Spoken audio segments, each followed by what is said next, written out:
Well, hello and welcome everyone to yet another one of my Agents of S.H.I.E.L.D. videos. So I've been working on this one for a while, trying to get together every single Easter egg on the 4th season of the show. Now this video might be missing some of the Easter eggs in the 4th season, but nonetheless, we have plenty to discuss. So on this video, I'll be discussing all these season 4 Easter eggs, what came true and what could possibly come true on seasons to come, and what was possibly shoved in there for nothing more than pure fun for all those Marvel fans out there. I could as well go back to the first 3 seasons and other videos and do the same if that kind of thing would interest you, or do similar videos for the recent seasons of any other DC or Marvel comic book based series. It would probably take some work and a considerable amount of time to get any single one of these videos ready, but just drop me a comment and let me know if I should, and I'll try my best to get it done while all these shows are on their break. But before I venture any further, I'd like to remind you that it is always much appreciated if you drop me a like if you end up liking the content of this video, and if you subscribe if you want to see more of my Agents of S.H.I.E.L.D. videos. I would also like to remind you to click the bell-shaped icon underneath this video if you haven't yet, that way you would get notified of my videos as they come online. So there are all sorts of Easter eggs hidden in plain sight and all over the place on the 4th season of Marvel's Agents of S.H.I.E.L.D. Some hint at stuff from the cinematic universe, some at stuff that later on happened on the show, and some that are yet to happen. Now ignoring all the name drops of characters we've repeatedly met on the show or in the movies, or on both, and ignoring all the references to the Chitauri incident and the events of the first Avengers movie, here's all I found so far.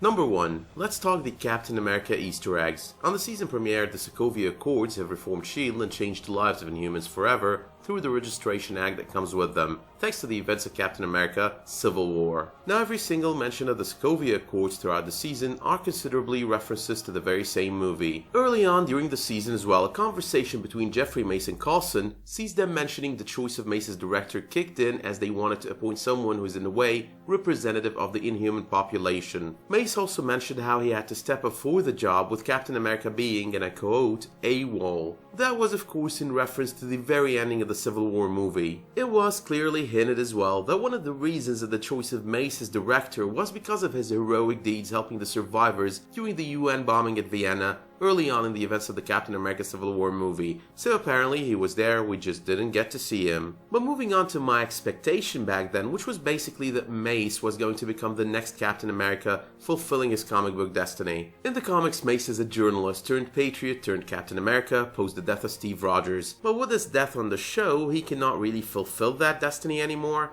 Nonetheless, I'm sure the cinematic universe will at some point have to move on to bringing in a new Captain America, maybe Isaiah Bradley. But besides all those events references, one of the most prominent references and Easter eggs to Captain America was inherent in Coulson's use of his Captain America light shield. By my count, he either used it 3 or 4 times throughout the season. But moving on to number 2. Let's talk all the Doctor Strange references and Easter eggs. Now everyone probably remembers this one out of recent memory, but Robbie Reyes opening that portal to the other dimension on the finale of the season was a spot-on reference to Doctor Strange's opening of portals. Every single reference to the Darkhold as well throughout the entirety of season 4, from the moment it was mentioned early on to when we watched Lucy and her husband grab it from this shed in flashbacks, to the moment Ada used her knowledge of it at the very end of the season, are in a way references to the Doctor Strange movie. Now when season 4 first premiered, Doctor Strange was yet to hit the theaters, so this is the kind of in-show marketing that Agents of S.H.I.E.L.D. usually does for the upcoming MCU movies through hints and subtle references, only this time they weren't so hinty or subtle. And as this kind of in-show marketing that happens around the time a Marvel movie is released, that makes me think S.W.O.R.D. is in the cards on the 5th season of Agents of S.H.I.E.L.D. But finally, and when it comes to Doctor Strange, on the 7th episode there was Eli Morrow stealing energy from other dimensions, which was a total reference to how the Ancient One got to extend her lifespan. But moving on to number 3. The very premiere of the 4th season also started the whole L.M.D. references early on. Now Ada wasn't really an L.M.D, but rather an advanced AI built by Holden Ratcliffe. She was very robotic, if anything, at least upon her creation. We did get to see life model decoys later on during the events of the season though, as Ada and Ratcliffe started throwing them S.H.I.E.L.D.'s way, starting with replacing May with one and moving on to replacing almost everyone in Team S.H.I.E.L.D. with one later on. Now while all of them are advanced AIs just like Ada, the main difference between them and her is they have the consciousness of their counterparts uploaded to them. But moving on to number 4.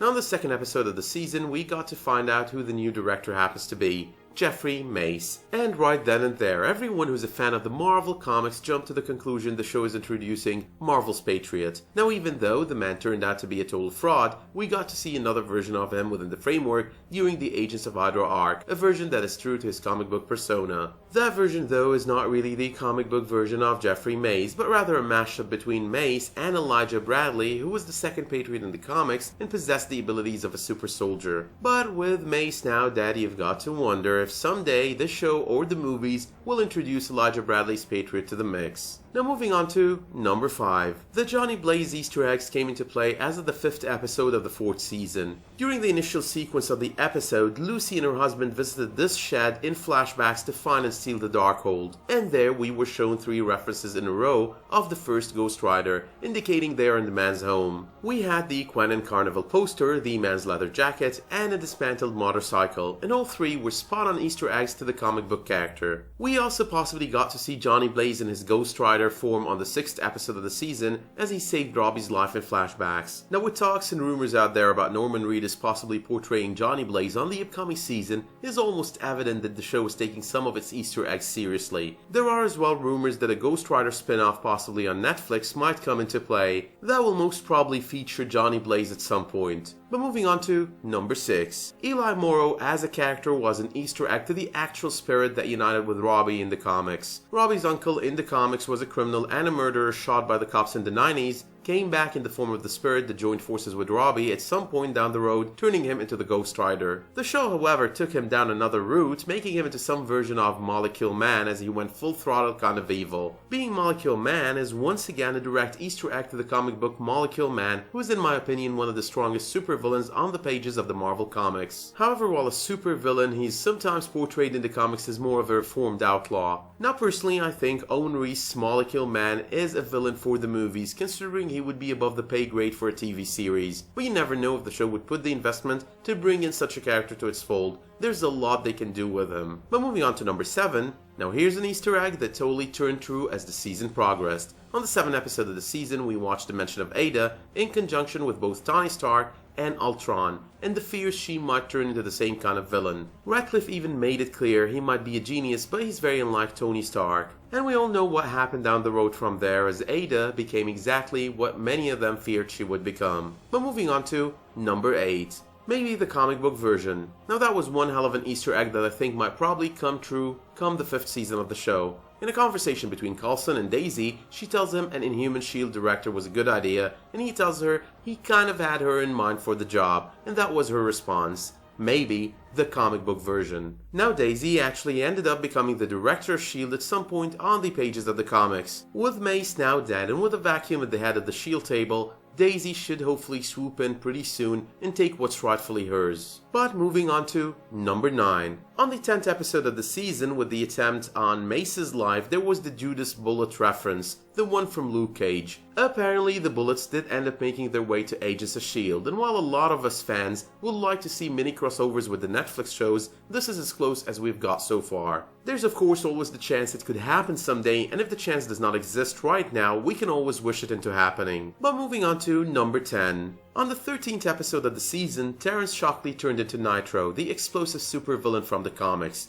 His capture, though, on the very same episode was pretty easy considering his comic book counterpart is way stronger and not as easy to capture. Nitro is responsible for so much havoc and a few strong deaths on his hand in the comics. Now my guess here is the show will end up bringing him back at some point, especially with the Superior still out there, alive, kicking and plotting. But I don't think they would just introduce such a major villain, use him for one episode and then shelf him. Then again, they did that with Graviton on season 1. But moving on to number 11. The unknown object that Coulson retrieved from Russia in flashbacks in the 14th episode was a 084. Now that's S.H.I.E.L.D. code name for unknown objects, and sometimes they are of unknown nature as well. Whatever that object was, it could actually come into play over the course of the upcoming season, especially that the Superior might know more about it than meets the eye, and might actually go after it at some point and try to use it for some sort of advantage. But moving on to number 12. After Senator Nadir, with the help of Shockley, murdered her brother Vijay Nadir, he once more went into Terragenesis. Now, we never heard of him again, but we did see him within the framework during the events of the Agents of HYDRA arc. That was probably as well an Easter egg to that incident and a reminder that the guy still exists out there and that will probably be brought back into action one way or the other at some future point. But last on my list to number 13. On the season finale, there was either the Agents of S.W.O.R.D. or the Prison 42 Easter egg. With us watching Phil in space at the very end, both thoughts came to mind and we're pretty sure one of both is going to be happening come the first arc of the 5th season of the show.